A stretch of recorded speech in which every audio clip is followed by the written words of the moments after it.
Bueno, suficiente azufre como para lo que hemos mostrado en Libia. Y cuando repartió riquezas con todo aquello que le acusaban y fue recibido oficialmente otra vez en la comunidad internacional, el desaparecido coronel Gaddafi dijo un discurso que tal vez generó las consecuencias que ahora ha sufrido. Dijo demasiadas cosas que no estaban tampoco acostumbrados a oír ahí.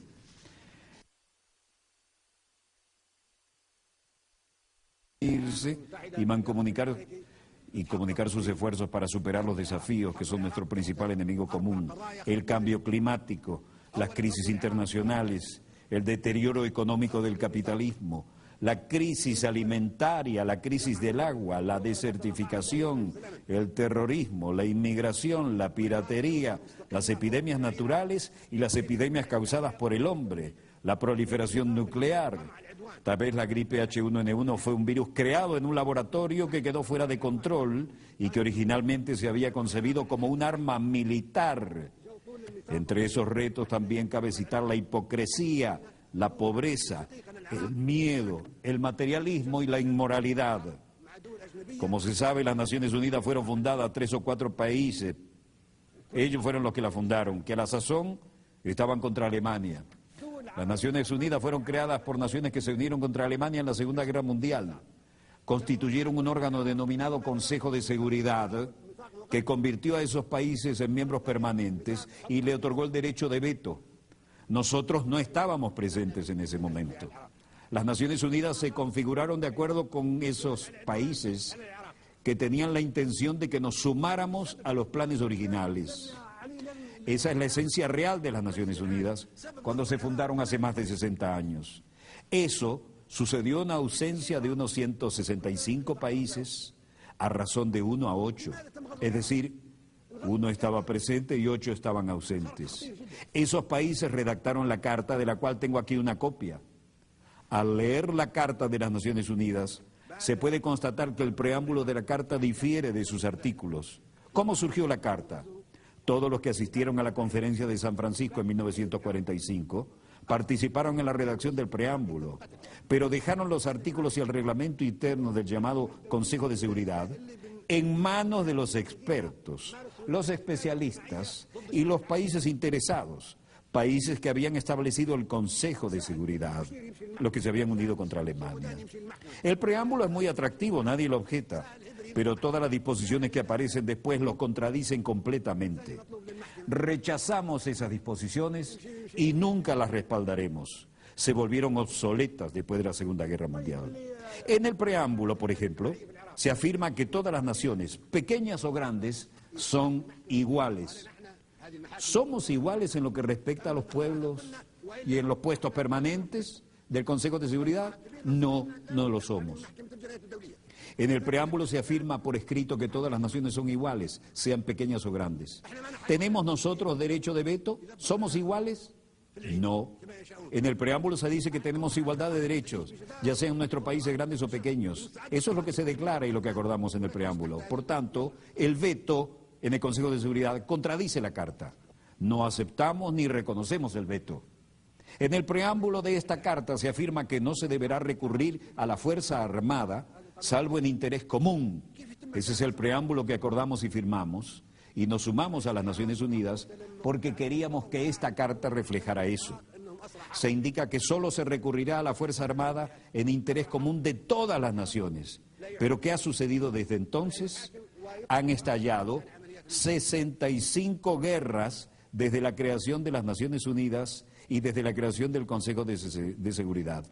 65 guerras desde su creación, con millones y millones de víctimas, más que en la Segunda Guerra Mundial.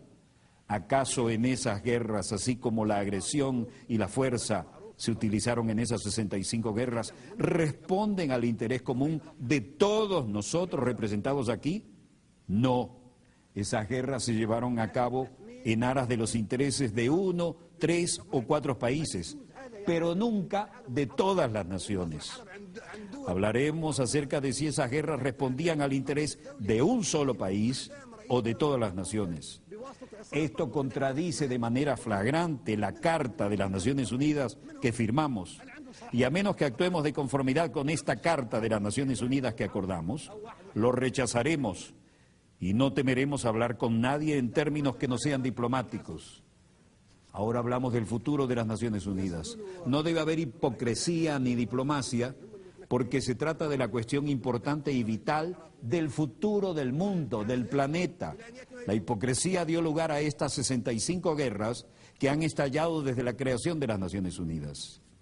Si un país, Libia, por ejemplo, agrediera a Francia, entonces la organización entera respondería porque Francia es un Estado miembro soberano de las Naciones Unidas y todos compartimos la responsabilidad colectiva de proteger la soberanía de todas las naciones. Sin embargo, se han emprendido 65 guerras de agresión sin que las Naciones Unidas hayan hecho algo por impedirlas. Otras 8 grandes guerras violentas cuyas víctimas suman unos 2 millones de personas han sido emprendidas por Estados miembros que disfrutan de los poderes de veto en el Consejo de Seguridad. Esos países que pretenden que creamos que tratan de mantener la soberanía e independencia de los pueblos, utilizan en realidad la agresión contra los pueblos. Ingresamos a las Naciones Unidas porque pensamos que éramos iguales, solo para comprobar que un país puede objetar todas las decisiones que adoptemos todos en la Asamblea General. ¿Quién le dio a los Estados miembros permanentes del Consejo de Seguridad esa condición? 4 de ellos se concedieron esa condición ellos mismos. El único país que nosotros en esta Asamblea elegimos con la condición de Estado miembro permanente en el Consejo de Seguridad es China. Ello se hizo democráticamente, pero los demás puestos nos los impusieron de manera no democrática a través de un procedimiento dictatorial llevado a cabo en contra de nuestra voluntad. Y no debemos aceptarlo. La reforma del Consejo de Seguridad que necesitamos no es la de un aumento del número de miembros, lo que solo empeoraría las cosas para utilizar la expresión común. Sencillamente perpetuaría la proliferación de la superpotencia. Por consiguiente, rechazamos que se aumente el número de puestos permanentes. La solución no es contar con más puestos permanentes, lo que sería muy peligroso. Aumentar las superpotencias aplastaría a los demás pueblos de los países pequeños, vulnerables y del tercer mundo, que se están agrupando en lo que denominamos el grupo de los 100. 100 países pequeños que se unen en un foro que un miembro ha denominado el Foro de los Países Pequeños. Eso es parte de lo que dijo. Tal vez al volver a ser parte de la comunidad internacional, ese discurso marcaba su independencia absoluta y tal vez fue algo que marcó su futuro magnicidio.